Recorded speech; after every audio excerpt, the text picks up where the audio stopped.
The motel room was a wreck. Sheets torn, furniture overturned, the sickening stench of sweat and cheap perfume clinging to the air. My wife, Jessica, lay on the floor, barely conscious, her skin pale, her lips trembling. Paramedics rushed around, voices overlapping, but all I could hear was the pounding in my skull. I wasn't supposed to be here. I wasn't supposed to see this. Her lover, Chad, was gone, vanished, left her here to rot after whatever the hell happened between them. My phone buzzed in my hand. The detective's voice echoed through the receiver. "We found your wife in a motel. She's in critical condition. Come take her." I had been 5 minutes too late. 5 minutes. And now, nothing would ever be the same. I stood there, frozen, as the paramedics worked frantically over Jessica. Her breath was shallow, her skin slick with sweat. I should have felt something, fear, concern, maybe even sorrow. But all I felt was cold, numbing rage. 5 minutes. If I had gotten here 5 minutes earlier, would I have caught them in the act? Would I have walked in on my wife tangled in another man's arms, whispering the same lies she once told me? Or would I have seen exactly what I saw now? Her, discarded, broken, left behind like trash? I clenched my fists so hard my nails dug into my palms. This wasn't how I expected the night to go. I was supposed to be at home, drinking a beer, watching the game, oblivious. Instead, I was here, staring at the crumpled remains of my marriage. A paramedic turned to me. "Sir, we need to transport her now. Are you coming?" I should have said no. I should have let them take her and walked away. But something in me needed answers. Needed to see her awake, to hear her admit the truth with her own lips. I nodded, jaw tight. The ride to the hospital was silent except for the beeping of machines and the rushed whispers of the medics. I sat in the front seat, staring straight ahead, replaying the last few months in my head. The late nights, the fake smiles, the sudden shift in intimacy, like touching me was a chore for her. I should have known. I did know, but I let myself believe her lies. A sharp inhale from the back snapped me from my thoughts. I turned just in time to see Jessica's eyes flutter open. Confusion flickered across her face, then panic. She knew where she was.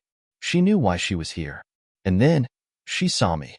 Her lips parted, but no sound came out at first. Then, in a weak, trembling voice, she croaked, "Liam?" I didn't answer, just stared at her. She swallowed hard, her eyes darting around as if looking for an escape. I could already see the gears turning in her head, searching for a way to manipulate this situation. What happened?" she asked, her voice barely a whisper. I leaned forward, my voice like ice. "That's what I'd like to know, Jessica." Her pupils dilated, fear. Not for her life, not for her health, but for the truth that was about to come out. And I was going to make damn sure she told it. The hospital smelled like antiseptic and stale air. The fluorescent lights buzzed overhead, casting a sickly glow over Jessica's pale face. I stood at the foot of her bed, arms crossed, heart pounding in my ears. The doctors had stabilized her, said she was going to be fine. A minor infection, dehydration, and something else they wouldn't tell me. I had my suspicions. Jessica shifted uncomfortably, her fingers twitching against the thin hospital blanket. "Liam, No." I cut her off, my voice sharp. "No more lies. No more bullshit. Tell me what the hell happened." Her lip trembled, and for a brief moment, I almost believed she felt remorse. Almost. But then, she sighed, shaking her head, slipping into her usual script. "You don't understand," she murmured. "It wasn't like that." "Like what?" I snapped. "Like what, Jessica? Like you screwing another man behind my back?" She flinched, and for the first time, I saw real guilt flash across her face. But then, just as quickly, she recovered. "He meant nothing," she whispered. I let out a bitter laugh. "Oh, that makes it so much better." She swallowed, looking away. "I was lonely, Liam. You were never home. You didn't pay attention to me anymore." There it was. The excuse. The blame shift. As if I had forced her into some cheap motel bed with another man. I shook my head. "Unbelievable. You did this. You. And now, You're sitting there trying to make it my fault? Her jaw clenched. You don't understand what it's like, feeling neglected. I just needed something. I stepped closer, my voice dangerously low. And did he give you what you needed, Jessica? Is that why he left you half dead in that room while he ran off like a coward? Her eyes widened, and for a second, I saw something I didn't expect, pure, unfiltered shame. She opened her mouth, then closed it. Finally, in a whisper so soft I almost didn't hear it, she said, I didn't know he was sick. My stomach turned. What? Jessica looked down at her hands, her nails digging into her palms. Chad, he had something. Something serious. She took a shaky breath. The doctors, she swallowed hard. Her eyes glassy. They ran tests. I have it too. The room spun. It felt like the walls were closing in, like all the oxygen had been sucked out of the room. I grabbed the chair beside me to steady myself. You're telling me, I said slowly, each word dripping with disbelief, that you cheated on me, and now you've brought something home? Tears welled up in her eyes. I didn't know. I laughed, but there was no humor in it. Just cold, hollow emptiness. Of course you didn't. You never think, do you, Jessica? She reached for me, but I stepped back. I couldn't look at her. I couldn't breathe. Everything in our life, our marriage, had led to this moment, and I had a choice to make. Stay or walk away forever. One thing was certain. This was just the beginning. I stared at her, my whole body trembling, but not from fear. Not anymore. It was rage, disgust, the kind of fury that burns from the inside, searing through every vein. Jessica sat there, looking small in the hospital bed, her eyes glassy, her lips quivering like she was the victim in all this, like I was supposed to feel bad for her. But she wasn't the one who had been lied to. She wasn't the one who had been betrayed. And she sure as hell wasn't the one who had to deal with the consequences of someone else's stupidity. Say it again, I muttered, my voice barely above a whisper. She blinked. Liam, please. Say it again. I roared, the words echoing off the hospital walls. She flinched.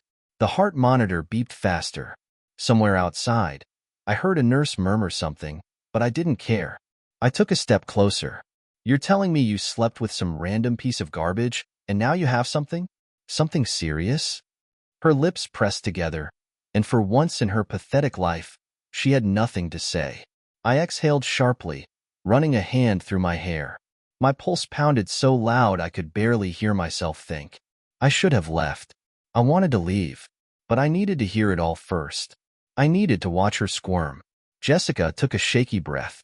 The doctors said, it's treatable. I just need. I barked out a laugh. A bitter, humorless sound. Treatable. Treatable? She nodded quickly, as if convincing herself. Yes. It's not as bad as it sounds, I swear. It's just. Just what, Jessica? I cut her off, my voice dripping with venom. Just another mistake? Another thing I'm supposed to forgive? Another excuse? Tears welled in her eyes. I didn't mean for this to happen. Oh, really? I scoffed. So, what, your clothes just fell off? You just accidentally ended up in bed with another man? She bit her lip, shaking her head. Liam, please. I love you. Something inside me snapped. I lunged forward, gripping the railing of her hospital bed so tightly my knuckles turned white. Don't you dare say that. She whimpered. But it's true. I gritted my teeth. You don't get to say that to me. Not after what you did. Silence stretched between us. Thick. Heavy. Then, finally, I let out a slow breath and straightened up. You know what? You and I, we're done. Jessica's face crumpled. Liam. No, I cut her off. I want a divorce. Her eyes widened in horror. No, please. We can fix this. I made a mistake, but... A mistake? I shook my head, laughing bitterly. No, Jessica. A mistake is forgetting our anniversary. A mistake is burning dinner. This? I gestured wildly between us. This is deliberate betrayal. This is you choosing to stab me in the back. Over and over again. She sniffled. wiping her tears away with the back of her hand. I don't want to lose you. Well, I said coldly, stepping back. You should have thought about that before you spread your legs for another man. Her lips trembled, but I didn't care. I turned on my heel and walked out of that hospital room without another word. I didn't look back. I couldn't, because if I did, I might have done something I'd regret, like forgive her. And she sure as hell didn't deserve that. I barely remember driving. One moment, I was at the bar, drowning my anger in whiskey, and the next, I was gripping the wheel so hard my knuckles turned white, my mind spiraling into darker places. Jessica's texts still flashed across my phone screen, each one pulling me deeper into the chaos she had created. He's back. He knows I told you. And he's angry. Chad. That filthy, arrogant piece of garbage. The man who had slithered into my marriage like a parasite, feeding off my wife's weakness, off her stupidity. And now, he had the nerve to come back? To threaten her? The anger that had been simmering inside me all this time suddenly ignited, burning through me like wildfire. I wasn't rushing to Jessica because I cared about her. No, that part of me had died the moment I found out what she had done. I was going because I wanted to end this. By the time I pulled into our driveway, my hands were shaking, not from fear, but from the barely contained rage coursing through my veins. I slammed the car door shut and stormed towards the front porch, my heart pounding in my ears. The house was dark except for the dim glow coming from the living room window. I pushed open the front door, not bothering to knock. Jessica? My voice was sharp, cutting through the silence like a knife. Nothing. I stepped further inside, the wooden floor creaking beneath my weight. A faint rustling sound came from upstairs. And then, her voice. A soft, trembling whisper. Liam. I turned toward the staircase, and that's when I saw her. Jessica stood at the top, clutching her phone in one hand, her other hand gripping the railing so tightly her knuckles had gone pale. Her face was a mess, tear-streaked, her mascara smeared, her lips trembling. But it wasn't just fear in her eyes. It was something else. Guilt. I clenched my jaw. Where is he? She shook her head quickly, her blonde hair sticking to her damp face. I don't know. He was here earlier. He was angry, Liam. He knows you found out, and he? A sudden crash echoed from the kitchen. Jessica let out a startled gasp. My pulse skyrocketed. Without thinking, I moved, my feet carrying me toward the sound. My body tense, my fists clenched. I turned the corner, and there he was. Chad, sitting at my kitchen table, as if he belonged there. The audacity. He leaned back in the chair, completely unfazed by my presence. A lazy smirk stretched across his face. Took you long enough, he said, swirling a glass of my whiskey in his hand. I saw red. I stalked toward him, barely containing the urge to rip him apart right then and there. Get the hell out of my house. Chad chuckled, shaking his head. Relax, man. No need for violence. No need for violence? I repeated, my voice dangerously low. You're sitting in my house, drinking my whiskey, after screwing my wife, and you have the nerve to tell me to relax? His smirk widened. Well, technically, she invited me in. Isn't that right, Jess? I froze. Slowly, I turned my head toward Jessica. She was standing in the doorway, her face twisted in something that looked suspiciously like regret, but not quite. More like shame. It hit me then. She had let him in. After everything, after all the tears, the apologies, the pathetic attempts to make me believe she felt bad about what she had done. She had let him in. I exhaled sharply, my hands clenching into fists so tight my nails dug into my palms. You unbelievable. Hey, don't be mad at her, Chad interrupted, standing up and setting his glass down on the table with an infuriating casualness. She's just a woman. You know how they are. That was it. I snapped. My fist connected with his jaw before I even realized I had moved. The impact was satisfying. A sickening crack echoed through the room as Chad stumbled back, knocking over the chair behind him. He let out a pained grunt, his hand flying to his jaw. You, he started, but I didn't let him finish. I grabbed him by the collar and slammed him against the wall. You think you can walk into my house, I snarled, my face inches from his.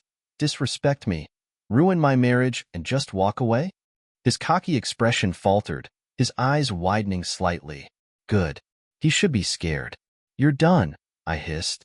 You're never coming near me or Jessica again. You're... Liam, stop. Jessica's voice sliced through the moment, and suddenly, her hands were on my arm, trying to pull me back. Please, don't do this. Just let him go. I ignored her. You hear me, you piece of **T? I growled at Chad, tightening my grip. You're done. Chad coughed, wincing. Fine, fine. I'll go, man. Jesus. I shoved him back, watching as he stumbled toward the door. He straightened his shirt, muttering curses under his breath, but he didn't dare look at me. I followed him to the entrance, making sure he really left. As soon as the door slammed shut behind him, I turned back to Jessica.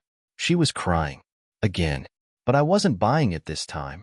I stepped closer, lowering my voice. Tell me the truth, Jessica. She sniffled. No more lies. I cut her off. You let him in. You texted me like you were scared, but you invited him in. She opened her mouth, then closed it again. I narrowed my eyes. How long? She hesitated. How long after I found out did you keep seeing him? Jessica looked away, and that was all the answer I needed. The anger inside me burned hotter than ever. I had thought this was over, that she had at least felt guilty enough to stop. But no, she was still lying, still playing her pathetic games. And now? Now, I was done playing nice. I stood there, staring at Jessica, waiting for an answer I already knew would never come. The silence between us was thick, suffocating, and the longer she avoided my eyes, the more my fury solidified into something sharper, something final. She had kept seeing him, even after everything, even after I found out, even after her fake tears, her pathetic apologies, her desperate attempts to convince me she regretted it. It had all been a lie, just like she was. Jessica finally let out a shaky breath, wiping at her tear-streaked face. Liam, Don't, I snapped, my voice cutting through her words like a blade. She flinched. Good. She should be afraid. You invited him in, I continued, taking a slow step toward her.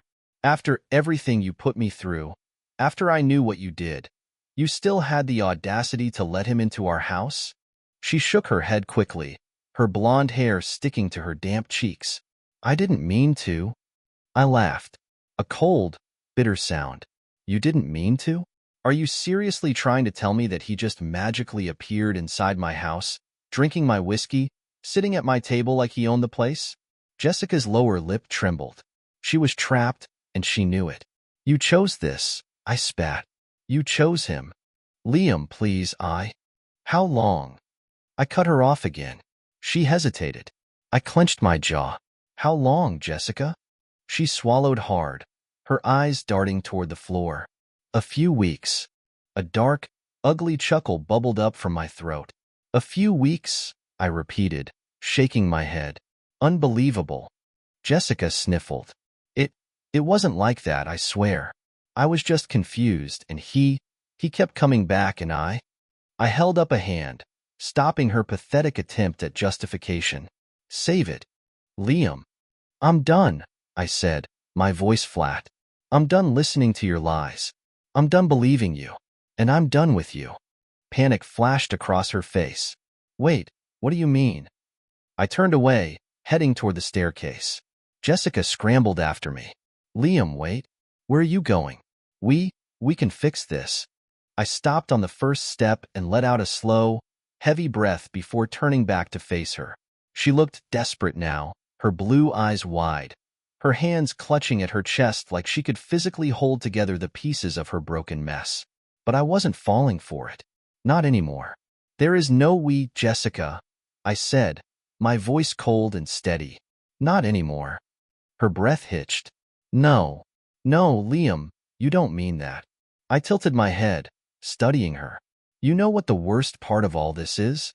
I asked, my voice eerily calm. She blinked rapidly, her lips parting slightly. What? I let out a humorless chuckle. I actually believed you. Jessica took a small step forward. Liam. Shut up, I snapped, my patience finally running out. For once in your life, shut up, she gasped, flinching like I'd struck her. Do you even realize what you've done? I continued, my voice rising. Do you? You didn't just betray me, Jessica. You destroyed everything we had.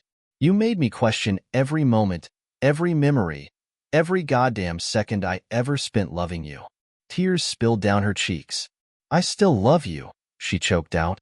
I stared at her, stunned for a brief moment, then I laughed. Loud, bitter, cruel. You love me? I echoed mockingly. Is that what love looks like to you? Lying? Sneaking around? Letting another man into our bed, into our home, and then trying to cover your tracks like some pathetic high schooler caught cheating on a test? Jessica sobbed harder, shaking her head. It was a mistake. No, I cut in sharply. A mistake is something that happens once. This was a choice. Over and over again. You chose him every single time. She opened her mouth, but I wasn't done. You know what the funny part is? I asked, tilting my head. If you had just admitted it, if you had owned your betrayal instead of feeding me all this fake guilt, I might have respected you at least a little. But you couldn't even do that, right? Could you? Jessica collapsed onto the couch, burying her face in her hands as she sobbed uncontrollably. But I didn't feel sorry for her. I didn't feel anything for her anymore. I exhaled slowly, my decision solidifying in my mind. This was it. This was the end. I turned on my heel and headed upstairs, ignoring Jessica's desperate cries behind me. I needed to pack. I needed to leave. As I stepped into our bedroom, my eyes landed on our wedding photo sitting on the nightstand. For a moment, I just stared at it, at the way I had looked at her, at the way she had smiled at me, at the illusion I had been living in for so many years. Then, with a single flick of my wrist, I knocked the frame onto the floor, shattering the glass. Jessica screamed from downstairs. Good. Let her scream. Let her cry. Let her drown in the mess she created. I was done. As I threw my clothes into a suitcase, my phone buzzed in my pocket. I frowned, pulling it out. A new message. From an unknown number. My blood ran cold as I read the words on the screen. You should get tested. She wasn't just sleeping with me. For a second, I didn't move. I didn't breathe. Then, slowly, I sat down on the bed, my grip tightening around the phone. Jessica's betrayal had already destroyed my heart. Had she destroyed my life too? My hands tightened around the phone as I reread the message. You should get tested. She wasn't just sleeping with me. I could hear my heartbeat pounding in my ears, a deafening drum drowning out every other sound in the room. This had to be a joke, a cruel, twisted prank. But deep down, I knew it wasn't. Jessica was already sobbing downstairs, still screaming my name like it would somehow erase what she had done. But now, she had given me something worse than betrayal. She had given me doubt. Had she infected me with something? Had she been reckless enough to not even care about the consequences? Rage surged through my veins, burning hotter than before. I stormed downstairs, my footsteps echoing through the house. Jessica looked up, her mascara-streaked face a mess of desperation and guilt. Liam, please, just listen to me. I threw my phone at the couch beside her. Read it. Her eyes darted to the screen. I watched as the color drained from her face. Her lips trembled, but no words came out. I let out a bitter laugh. Yeah, that's what I thought. She shook her head wildly, gripping the phone in her shaking hands. Liam, I don't know who. Save it. I ran a hand through my hair, pacing the room, trying to stop myself from putting a hole in the goddamn wall. You said it was just him. One guy. But now some random number is texting me telling me to get tested? She swallowed hard. I don't. How many were there, Jessica? My voice was ice. Deadly calm. She clenched her fists. It doesn't matter. It does matter. I roared, my patience snapping like a frayed wire. Because you didn't just cheat. You put my health at risk. My life. And for what? A couple nights of fun with some lowlifes who probably didn't even know your goddamn name? Tears streamed down her face, but I felt nothing. No sympathy. No remorse. Just cold, unforgiving hatred. You're disgusting, I spat. Jessica let out a choked sob. Liam, I grabbed the closest thing I could, a framed photo of us on vacation in Miami, and hurled it across the room. It shattered against the wall, glass flying everywhere. Jessica screamed, but I didn't care. Get out, I growled. Her head snapped up. What? I said get out. Her face twisted in horror. But this is our house. You can't just… I took a threatening step toward her. This was our house. Now, it's mine. And you? You're nothing to me. She whimpered. But where am I supposed to go? I let out a dark chuckle. Go to one of your lovers. I'm sure they'll be thrilled to have you. Her breathing was ragged now, full-on panic settling in. Liam, please. We can fix this. We can go to therapy. We can talk. I shook my head. You don't get it, do you? I whispered. There's nothing left to fix. Her lips quivered. I love you.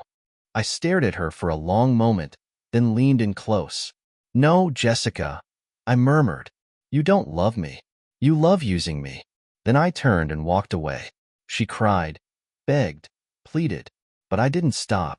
I went upstairs, packed the rest of my things, and called my lawyer. By the time I came back down, she was gone. Good.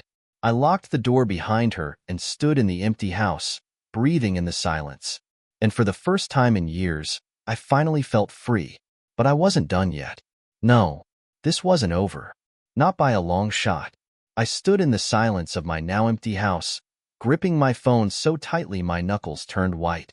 The echoes of Jessica's pleading still rang in my ears, but they meant nothing. She was gone. But I wasn't done. I sat on the couch, breathing deeply, forcing my mind to focus. I stared at the message on my phone again. You should get tested. She wasn't just sleeping with me. The weight of it pressed down on me. A part of me wanted to believe it was some sick prank.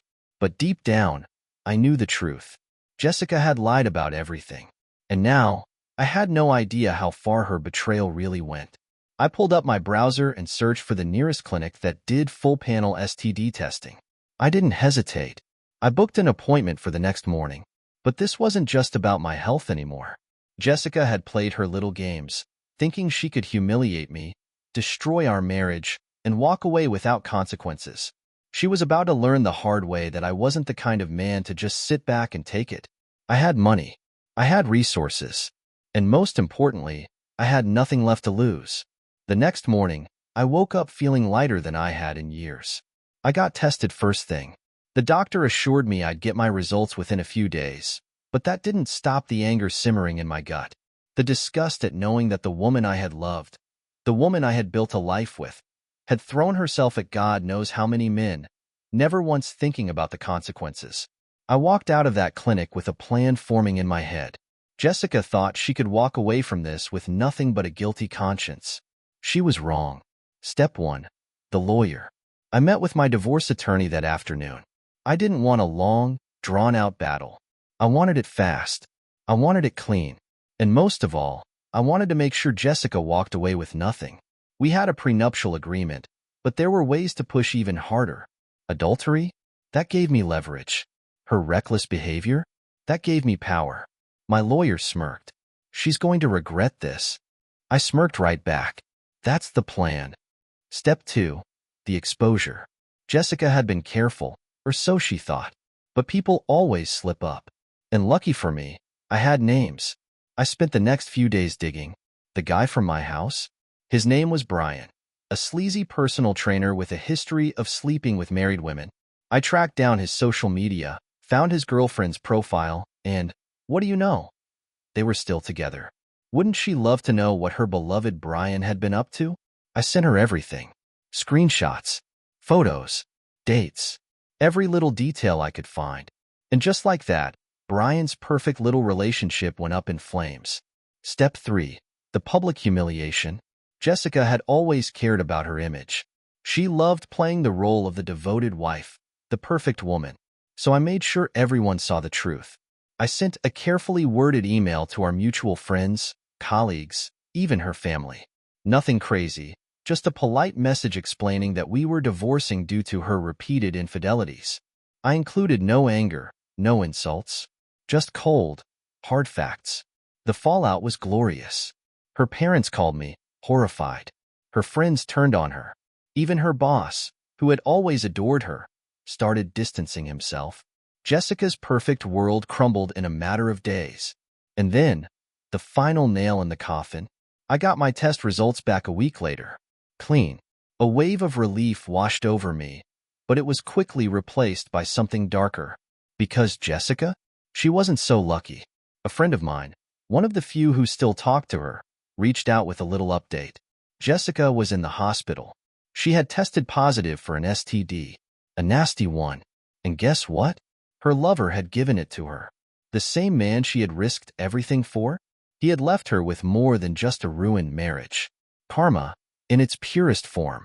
I should have felt bad, but I didn't. I showed up at the hospital that night, standing in the doorway of her room as she lay there, looking pale and broken.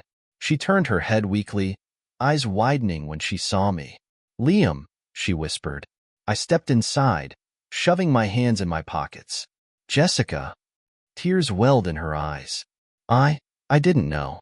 I swear, I didn't. I held up a hand, stopping her. "I'm not here to argue. I just wanted to see you one last time." Her face crumpled. "Please." I leaned in, lowering my voice. "You did this to yourself." A sob tore from her throat. I straightened, looking down at her with nothing but cold indifference. Then, without another word, I turned and walked out of the hospital, out of her life, for good.